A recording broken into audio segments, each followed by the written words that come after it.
అందరూ ఆరోగ్యంగా ఉండాలని కోరుకుంటాం.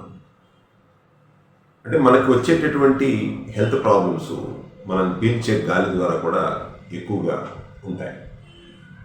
మన ఇంటి వాతావరణాన్ని పరిశుభ్రమైనటువంటి గాలిని పీల్చుకునే విధానాన్ని ఎట్లా చేసుకోవాలి అని అంటే, కొన్ని రకాలైనటువంటి ప్లాంట్స్ని కనుక మన ఇంట్లో కనుక పెంచుకున్నట్టయితే ఈ యొక్క ఎయిర్ ప్యూరిఫైయర్స్గా ఉపయోగపడతాయి. ఆ ఎయిర్ ప్యూరిఫైయర్స్ ఏంటి అనేటువంటిది, ఆ ప్లాంట్స్ ఏంటి అనేటువంటిది ఇప్పుడు మనం తెలుసుకుందాం. ఈ బ్యాంబో పామ్ అంటారు, బ్యాంబో చెట్లులాగా ఉండేటటువంటిది అదొకటి. తర్వాత స్నేక్ ప్లాంట్ అని కూడా అంటాం. యాక్చువల్గా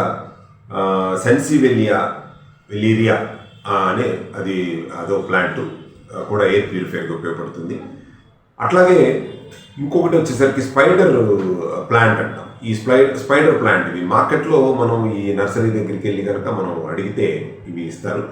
దీనివల్ల ఏమవుతుందంటే మన హెయిర్లో ఉన్నటువంటి ఈ యొక్క ఎయిర్లో ఉన్నటువంటి ఇంప్యూరిటీస్ అన్నిటిని అవి అబ్జార్బ్ చేసుకుని మనకి ఆ ఎయిర్ ప్యూరిఫైయర్గా ఉపయోగపడతాయి. మనం పీల్చే గాలి ఎంత శుభ్రంగా ఉంటే, ఎంత టాక్సిన్స్ లేకుండా ఉంటే మనం అంత ఆరోగ్యంగా ఉంటాం.